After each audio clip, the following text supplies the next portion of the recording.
un poco más rápido, así terminamos hoy nuestros antiarrítmicos. La siguiente clase hago angina de pecho, la siguiente clase insuficiencia cardíaca y terminamos cardio y examen la otra semana. Le estoy avisando con tiempingo, ¿no? Bueno, entonces, quinidina, recordar que además de bloquear canales al sodio, bloquea receptores muscarínicos y su bloqueo alfa. ¿Para qué vamos a usar? La principal indicación actualmente para mí es para arritmias supraventriculares donde hay un control auricular, un flúter auricular para hacer una cardioversión. O si ya se hizo, entró en fibrilación auricular y se hizo una cardioversión para mantener ese ritmo sinusal y que ya el paciente no salga de ritmo sinusal. O logramos pasarlo a ritmo sinusal solo con quinidina, pero dosis muy alta, casi rozando la intoxicación. Ya eso yo lo he visto hacer en toda mi vida solamente 2 veces. Un excelente cardiólogo lo hizo en terapia intensiva. Para el paludismo sí, es una alternativa a la quinina y es una de sus principales indicaciones hoy en día, más que como antiarrítmicos. Antiarrítmicos en el largo plazo casi no lo usamos. ¿Qué dosis se usa normalmente de la quinidina? Ella viene comprimidos de 200 miligramos. Se usan cada 6 o cada 8 horas 200 o 400 miligramos. En las taquicardias supraventriculares usamos máximo, dice 4 gramos día, pero es muy alta esa dosis, el paciente no lo tolera. Antes de usar 4 gramos día, que serían 500 miligramos cada 6 horas, ya tiene náuseas, vómitos, diarrea, alteraciones visuales, entonces no es una dosis que yo la haya visto utilizar. Generalmente hacemos a 600 cada 12 o 200 cada 8 horas. Intramuscular no se usa, endovenoso el riesgo de hipotensión es muy alto porque es bloqueante de receptores alfa, ¿no? Bloqueante de receptores alfa. Aquí dice farmacocinética, pero en realidad son efectos adversos, ¿ya? Son efectos adversos muy altos los efectos adversos de la quinidina cardiovascular y hipotensión. ¿Por qué? Porque bloqueó receptores alfa y por su efecto antimuscarínico. ¿Puede hacer arritmias? Sí. Taquicardias ventriculares bien atípicas, probablemente por el mecanismo de acción de ser un antimuscarínico.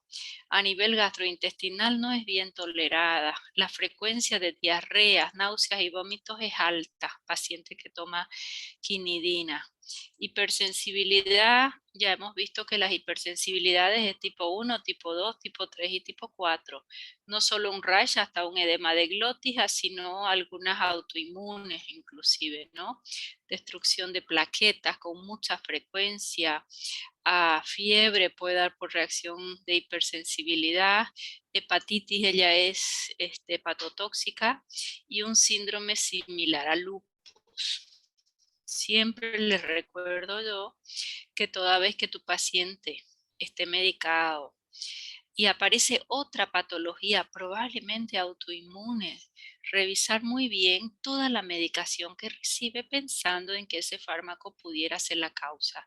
Y hasta que no lo quites el fármaco, en este caso es un pseudolupus, lo vamos a medicar como lupus, vamos a tener mucha más medicación y no estoy sacando al agente etiológico que lo causó.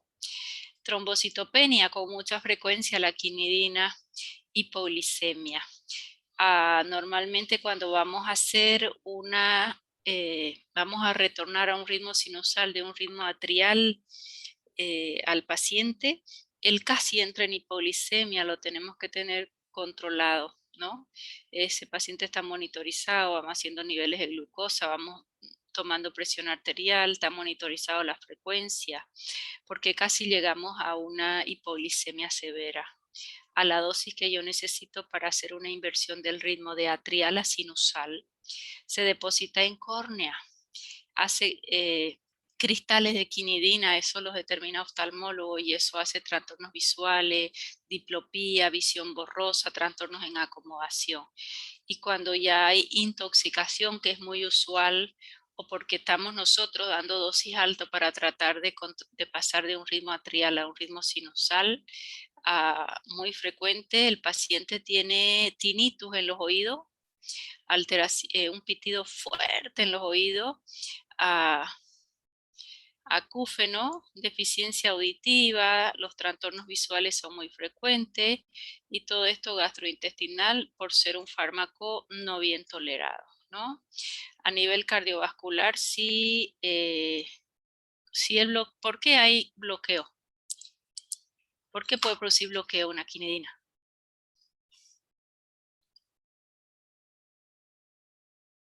Porque bloquea tanto canales de calcio como de sodio.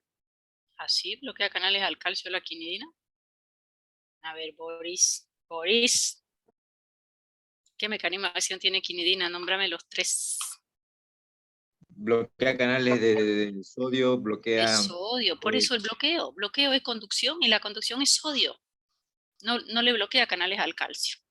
¿Y qué más? Además de bloquear canales al sodio, ¿qué otro mecanismo tenía? bloqueo muscarínico y bloquea alfa adrenérgico. Y si es muscarínico, ¿qué efecto adverso cardíaco vamos a tener? Aumentará las cuatro propiedades del corazón y provocará, ya con relación a los vasos, una hipotensión. Ya, ok. Taquicardia Esto, ventricular. esto lo dije, Adelante. doctor, disculpe que lo dije porque en el Velázquez nombraba esa otra función más. Mm. Sí, en realidad, mecanismo de acción son varios mecanismos. Lo más acertado, el bloqueo de canales al sodio no se discute, el antimuscarínico y probablemente el bloqueo alfa, ¿no? Pero como antagonista de calcio casi no lo consideran, pero está dentro de lo posible. En realidad es un fármaco antiguo, económico, y ya no se estudió mucho más porque acuérdense que las grandes transnacionales son las que invierten mucho dinero. Y si este fármaco es económico, es antiguo y ya presentó reacciones adversas, ¿será que lo siguen estudiando? ¿Será que eh, van a invertir grandes cantidades económicas por un fármaco antiguo, económico y que ya tiene su RAM, ¿no? Entonces probablemente tenga, pero generalmente no te lo menciona, ¿no? Puede llevar a síncope, coma y muerte, sí. La dosis que usamos para hacer un cambio a un ritmo sinusal son bien altas, si no, no se logra, si no hay que nomás hacer una cardioversión. Disculpe, Puede doctora, hacer una pregunta. ¿Y cuál es su presentación de la la quinidina? quinidina, comprimidos de 200 miligramos. Para nosotros no viene en ampolla. En ampolla hace mucha hipotensión. Comprimido de 200 no la encuentra fácil. A veces la encuentras en el programa de TV como alternativa a la quinina, ¿no? Pero no la encuentras en farmacia. Si quieres ir a comprar quinidina, pregunta y no la encuentras fácil. En el programa de TV sí. Muchas gracias, Bloqueo doctora. cardíaco incompleto, sí. Puede hacer una insuficiencia cardíaca, sí. Hipersensibilidad o alergia manifiesta desde un síndrome de lupus, una trombocitopenia hasta un rash, ¿no? Miastenia gravis también se ha reportado y gran problema en disfunción hepática, intenso metabolismo hepático. Si el metabolismo hepático está deteriorado, quinidina va a elevar sus niveles y la toxicidad va a ser súper más alta, ¿no? Y sus interacciones con inductores enzimáticos. ¿Qué significa inductor enzimático? Es un fármaco que va a aumentar el número de las enzimas hepáticas funcionantes. Entonces, cuando pasa por ahí quinidina, va a haber mayor número de enzimas activas, la van a biotransformar mucho más rápida y van a disminuir niveles plasmáticos y no llega a cumplir su objetivo terapéutico. Amiodarona y grupo 3. Muchas veces intentan combinar dos antiarrítmicos y cuando lo combinan con amiodarona, que esta sí tiene el mecanismo de acción de todos los antiarrítmicos juntos, bloquear canales al sodio, al calcio, al potasio, receptores alfa y beta, sí puede aumentar concentraciones de quinidina y ser entre las dos más arritmogénicas. Los beta bloqueantes pues van a ser una bradicardia sinusal y con inhibidores de anhidrasa carbónica.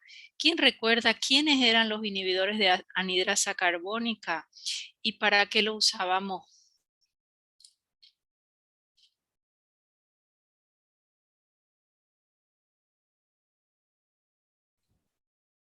Para aumento de pressão intracraniana, Para Aumento de la presión intracraneana. Cuando hay aumento Endocraniana. para disminuirla. Para disminuir presión intracraneana, la usamos para el glaucoma, para eliminar base, en los temas de alcalosis metabólica, coadyuvante en petit mal para las convulsiones, ¿sí? O sea que teníamos como diurético mínimo, más estos otros efectos si eran bien beneficiosos. Y si por cualquier motivo tu paciente lo toma, ya sea porque tiene un glaucoma, esa es la indicación de más largo plazo, básicamente, de acetazolamida, que es el fármaco, le puede aumentar su reabsorción tubular a la quinidina. ¿Qué va a pasar si aumenta la reabsorción tubular de quinidina? ¿Aumenta su concentración en plasma o disminuye? Aumenta, doctora. Aumenta, ¿ok? Entonces puede llevar a signos de intoxicación. Y ya han visto los efectos adversos son altísimos de la quinidina. No es un fármaco bien tolerado. Bueno, entonces en definitiva cerramos ahí quinidina, ya saben de dónde se obtiene, ya saben que solo la usamos en vía oral. No va a ser nunca de largo plazo, sí lo voy a usar para pasar de un ritmo atrial a un ritmo sinusal o posterior a una cardioversión. Sin embargo, sus efectos adversos hacen que no se use en el largo plazo. Precaución con algunos fármacos con los que se puede administrar. Ahora vamos con el grupo 1B. El grupo 1B estaba la lidocaína. ¿Quién recuerda en qué estado bloqueaba canales al sodio y cómo era su cinética de recuperación cuando bloquea el canal? Bloqueo inactivo, doctora. Bloqueo de Ya, canales de sodio inactivos. ya. ¿Y su cinética era rápida, intermedia o lenta? Rápida, doctora. Rápida, entonces era un poco arritmogénico y usaba lidocaína como antiarrítmico, ¿en vía oral o endovenosa? Endovenosa porque hay enzimas que degradan la lidocaína vía oral. Bien, y si lo usa por cualquier otra vía, ¿cuál es su efecto farmacológico? Anestésico local. Perfecto. Al bloquear canal al sodio no hay conducción del impulso eléctrico, por eso es un anestésico local. Bien. Y mexiletine, que es su derivado oral, similar a la lidocaína. ¿De acuerdo? ¿Cómo viene lidocaína? Lidocaína viene el frasco para hacer, que de ahí sacan normalmente para hacer una sutura como anestésico local. Espérenme que esto lo vamos a poner a un lado. Ahora sí. Y viene al 5% y viene otra al 2%. Ya me salí de compartir, ¿no? Es que estoy tan llena aquí de... Quedamos aquí, no. Estoy más adelante. Espérenme. Lidocaína. Ahora sí. Ya. Lo que quería era hacer un texto. Ya. Si yo les digo que viene lidocaína al 2%. Y si yo necesito 50 miligramos, ¿cómo lo saco? Vienen 2%, por ejemplo, en 20 ml. Son los frasquitos ampolla grandote, ¿no ve? Que arriba viene su tapón elástico y por ahí metemos una aguja y con eso extraemos, pero no es la aguja con la que vamos a pinchar al paciente, porque como su tapón es elástico, entonces puede taponearse un poquito el bisel y mutarse, ¿no? El bisel dejamos ahí, con una aguja sacamos del frasco ampolla sin abrir el tapón para usarlo varias veces y con otra aguja ya vamos a pinchar el paciente. ¿Cómo me sacarían de acá si yo quiero 50 miligramos? Porque la dosis más o menos es de 50 a 100 miligramos en bolo de inicio y después vamos a bajar un poquito. Es decir, por kilo más o menos 1.5 miligramos hasta 2 miligramos por kilo de paciente. O sea que si yo les digo, a ver, este paciente tiene 50 kilos y háganme a 1,5 miligramos por kilo en bolo. Esa es una dosis de inicio. ¿Cuánto es 1.5 miligramos por kilo? ¿Cuántos miligramos le tenemos que dar? Si es 1,5 miligramos para 1 kilo de paciente, para nuestro paciente que pesa 50 kilos, ¿cuánto le damos? 75. Sí. 50 kilogramos, le vamos a dar 75.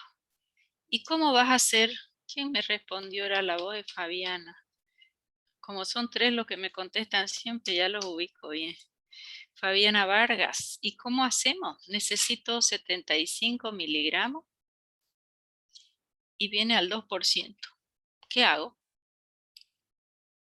Toda vez que es por ciento, esto apréndanlo para toda su vida, no solo con lidocaína, con cualquier frasco ampolla o suero en porcentaje. Cuando dice 2%, son 2 gramos en 100 ml, porque es por ciento por 100 ml. ¿Cuántos son 2 gramos en miligramos? 2000 miligramos. Gracias, Boris. 2000 miligramos lo tengo en 100 ml. Entonces, en un ml, ¿cuántos miligramos hay? Si es 1, quítenle 2 ceros a cada lado. Fíjense, si en 100 tengo 2000, 100 son 2 ceros, ¿verdad? Entonces le quito 2 ceros, para hacerlo rápido. ¿Y cuánto tengo en un ml? 20. Gracias. 20 miligramos en 1 ml. ¿Y acá cuántos necesitaba para los 50 kilos? 75 miligramos. Ya, entonces, si yo sé que 20 miligramos están en un ml, y si lo que yo quiero son 75 miligramos, ¿en cuántos ml está?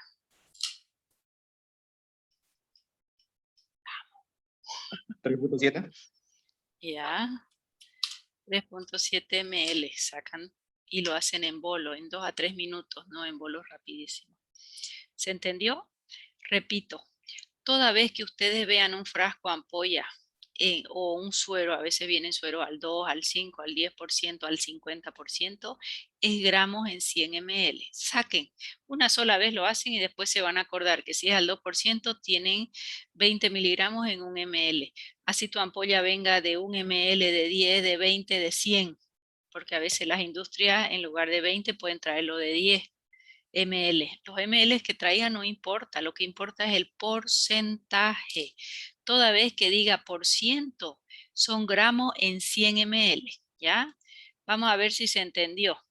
Y si no tienen al 2% en la farmacia y solo tienen al 5% en 20 ml, ¿cuántos gramos hay en 100 ml?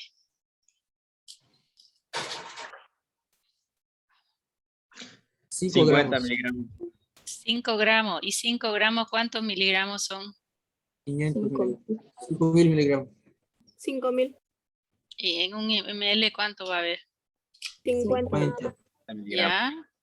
Ok, entonces mi paciente necesita 75.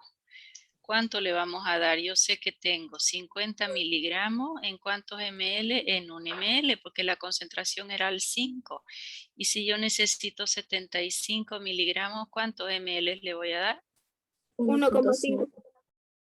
Listo. ¿Se entendió? Eso para toda su vida de ustedes. Todo lo que viene en porcentaje es gramos en 100 ml. Así venga el frasco ampolla de 1 ml, de 2, de 10, de 20 o de 100 o un suero de 1000.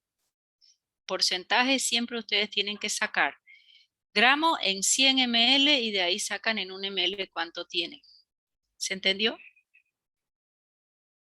Sí, doctora. ¿Listo?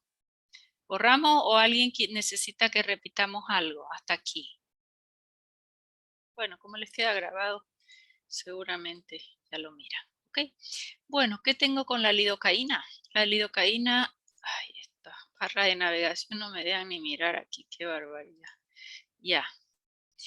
Mecanismo, dijimos, bloquea canales del sodio, voltaje dependiente. ¿Qué característica? En estado inactivo y con una cinética de separación muy rápida. Ese canal se reactiva rápido. ¿Qué es lo que vamos a lograr? Que baje la excitabilidad y principalmente la velocidad de conducción intracardíaca. ¿Cuál es siempre nuestro objetivo? Que ese evitar la arritmia por reentrada. El bloqueo unidireccional, hacerlo netamente bidireccional. Entonces no va a haber la reentrada.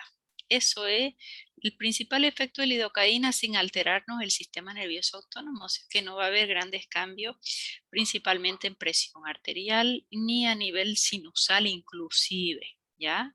¿Para qué lo vamos a usar? En arritmias ventriculares, incluidas las arritmias asociadas o previas a un paro cardíaco o a un infarto agudo de miocardio. Ahí es una primera línea. Durante la reanimación cardíaca avanzada la utilizamos o para prevenir una fibrilación ventricular. ¿Tiene taquicardia ventricular? ¿Va a entrar a fibrilar? Hacemos lidocaína y se controla bastante bien, o cuando se sospecha de un infarto. Empieza frecuencia cardíaca a elevarse, va a entrar a fibrilar el ventrículo. Es un buen momento para entrar con lidocaína.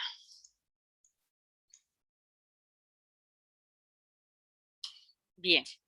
Las indicaciones cuando es la arritmia ventricular, aquí está la dosis que yo les decía. Empezamos con 1 a 1.5, nunca estamos ni pesando al paciente, ni mucho menos. Hacemos, si es al 2%, generalmente 2 ml, ¿no? 2 ml lo hacemos en bolos, porque necesito entre 50 y 100 miligramos, lo hacemos en bolos y se pueden hacer bolos adicionales cada 5 a 10 minutos hasta controlar la arritmia. En la reanimación cardíaca, por un paro causado por una fibrilación, paciente no tiene pulso, se hacen las descargas eléctricas, se utiliza adrenalina y de ahí para conseguir el ritmo normal.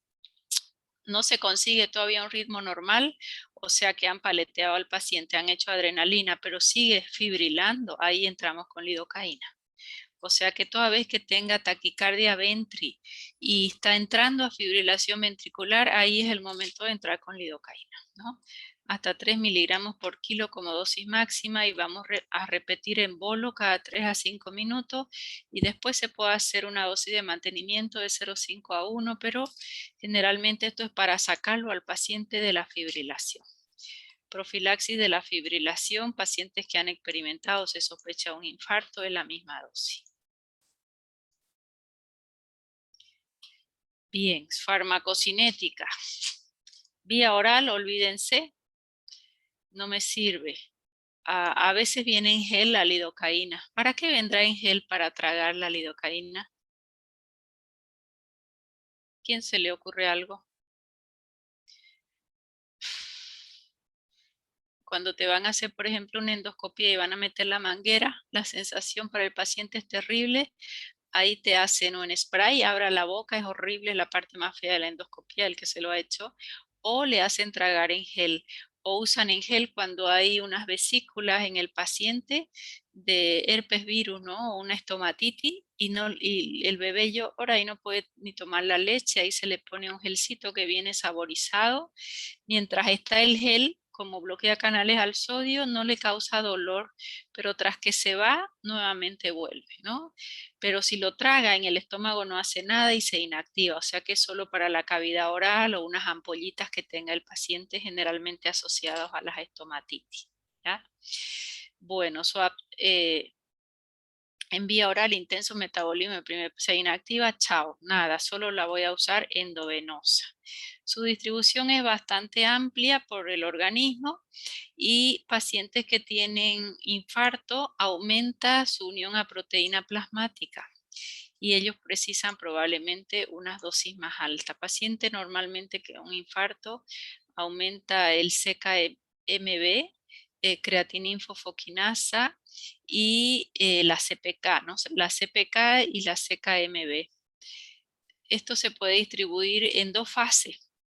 Primero a los tejidos más irrigados y una fase más lenta al tejido adiposo, músculo esquelético, pero no tiene gran superficie de un VAD tan alto como para poder concentrarse, ¿no? O acumularse en el organismo. Su metabolismo es hepático, es muy rápido, no dura mucho la lidocaína cuando se administra. Normalmente cerramos el goteo y ya el efecto es mínimo. Si tengo este metabolito que no lo necesitarán memorizar, monoetilgliciliditida. Nada, este sí tiene efectos antiarrítmicos y anticonvulsivantes. Uno de ellos. El otro es inactivo y se va por vía renal. Si hay insuficiencia renal, no tengo gran problema. ¿Por qué? Porque más que todo se va a ir por la vía biliosecal, este metabolito que es activo. Y este otro que es inactivo, a lo sumo se acumula en el riñón, pero como es inactivo, no voy a aumentar su efecto terapéutico. Su eliminación depende del flujo hepático, o sea que este fármaco más se va a eliminar por vía hepática que renal. El renal solo inactivo. Su semivida, ¿qué dice acá? ¿Quién lo lee? ¿Larga o corta? Corta. Nada. Por eso les digo, cierran el goteo. Si es que ya lo han dejado con mantenimiento, el lidocaína, el fármaco se fue. Pero si tu paciente tiene insuficiencia cardíaca, tiene trastornos a nivel, una congestión hepática, una insuficiencia cardíaca derecha con congestión hepática o cirrosis, ahí puede durarnos un poco más. En ese paciente habrá que hacer menores dosis. Pero de la otra forma, no necesito ajustar de acuerdo a la dosis renal del paciente, ¿ya? Efectos adversos, es un fármaco bastante poco tóxico, probablemente porque su semivida es tan corta, ¿no? A nivel cardiovascular solo va a haber problemas si la dosis realmente fue muy alta. Es inusual verlo con lidocaína, dosis muy alta, esto es casi intoxicación.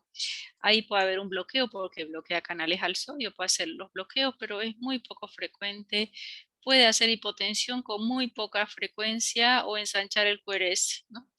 Pero esto ser un arritmogénico, nada, su aparición es mínima, no sé que tengas un toque hepático y haya dado dosis muy alta. A nivel del sistema nervioso, solo a dosis muy elevada. Cuando digo dosis muy elevada, probablemente hay una insuficiencia hepática, ¿no? Se estimula el sistema nervioso central. Toda vez que un fármaco estimula el sistema nervioso central y yo lo mantengo sostenido, esa dosis alta, esa estimulación, sobreviene una depresión. Ansiedad, vértigo, euforia, el paciente empieza con temblor en las manos, confusión, nerviosismo y eso con el diazepam mejora, ¿no? Siempre posterior a una estimulación importante viene una depresión, eso con todos los fármacos que llegan a ser estimulantes. Puede hacer hasta un paro respiratorio, sí. Ojo, dosis muy alta que no son las que normalmente se utilizan. Bueno, no voy a perder el tiempo, pero cuando vean esta serie que yo les he recomendado de ver, de pronto hubo una partida equivocada de un fármaco y todos los pacientes entraron en paro a los que se les administró, hicieron depresión respiratoria, hicieron paro cardiorrespiratorio. Y era que justo esa partida de ese fármaco, que no les diré quién es, estaba duplicada o triplicada, fue un error de fábrica, ¿no? Entonces pasó en 3 o 4 pacientes que estaba uno al lado del otro que recibieron el mismo fármaco. A ver qué dice el chat. Era la morfina, dice, Vázquez ha mirado muy bien, Stephanie, era la morfina, sí. Y entraron en un paro cardiorrespiratorio, ¿no? Okay, que es un depresor respiratorio, por eso me acordé. Bueno, en órganos de los sentidos, en la visión sí hay un poquito de alteraciones, el paciente ve borroso, diplopía, nistagmo, eso se lo ve claramente, y trastornos como pitidos en los oídos. A nivel, esto es de los músculos, osteomúsculo articular, significa cuando yo les pongo OMA en reacciones adversas, fasciculaciones. A nivel inmunológico, todo lo que hemos hablado, que puede ir desde un rash, un edema de glotis, hasta trastornos a nivel de glóbulos rojos, blancos, plaquetas o enfermedades como un autoinmunes, ¿no? Genitourinario se ha visto que puede haber un déficit motor y disminuir el control de los esfínteres. A veces queda este efecto adverso y demora unos meses todavía en poder controlarse. Bien, ¿a quién no le damos? A paciente que ya tiene un bloqueo severo no le vamos a dar nunca una lidocaína ni un bloqueante de canales al sodio, ninguno de ese grupo. Si está bradicárdico, hipotenso tampoco. ¿Por qué? Porque él tiende a hacer hipotensión. Bradicardia no, porque más bien lo que yo voy a controlar es una taquiventri y una fibrilación ventricular, ¿no? Con lidocaína. Hepatopatías graves, ¿por qué? ¿Qué hay Porque el de fármaco no se va a El eliminar. metabolismo hepático.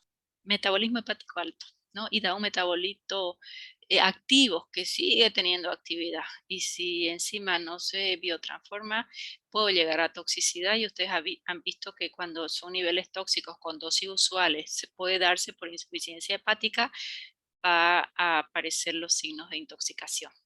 Esto es muy difícil para nosotros en Bolivia, saber quién tiene déficit de glucosa 6-fosfato deshidrogenasa. Es una enzima que biotransforma este fármaco, que también la biotransforma al cloranfenicol.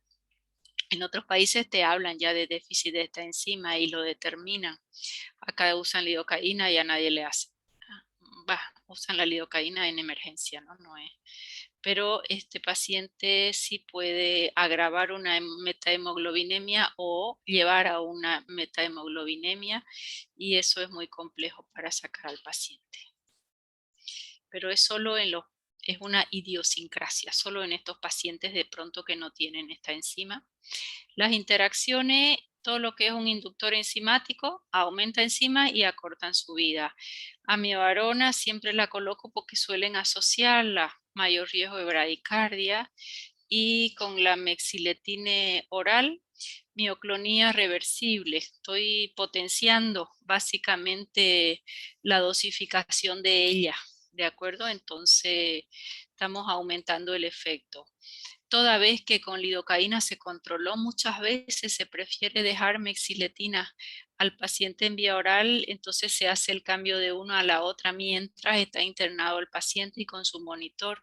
Por eso es que lo coloqué también, porque se va sacando lidocaína hasta impregnarlo de mexiletine, ¿de acuerdo? Entonces eso es algo que vamos a tomar en cuenta, por eso es una interacción probable. Antes de la 1C, falta aquí mexiletina, no está. Mexiletina viene en cápsulas de 200 miligramos. Es un antiarrítmico también del grupo 1B.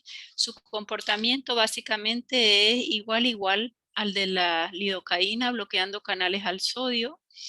Nos permite hacer en vía oral. La dosis inicial, si bien viene de 200, generalmente para hacer una buena impregnación se hace los 400 miligramos y luego de inicio, y después se hace los 200 miligramos cada 6 o cada 8 horas de acuerdo a la respuesta del paciente. Pero primero esa dosis de ataque con 2 cápsulas juntas. De mantenimiento generalmente entre 200 miligramos cada 8 horas o 200 miligramos cada 6 horas es una buena dosificación. Sus RAMs son iguales a las de la lidocaína, puede hacer hipotensión, pueden hacer bradicardia. A nivel respiratorio hay algunos reportes de fibrosis pulmonar, principalmente en pacientes más añosos. Cuando hablamos de fibrosis pulmonar estamos hablando de un efecto irreversible, que si hay insuficiencia cardíaca, pues eso ya está comprometido, ¿verdad? Porque esos pacientes entran en ICC muy fácilmente, estos fármacos no nos van a convenir.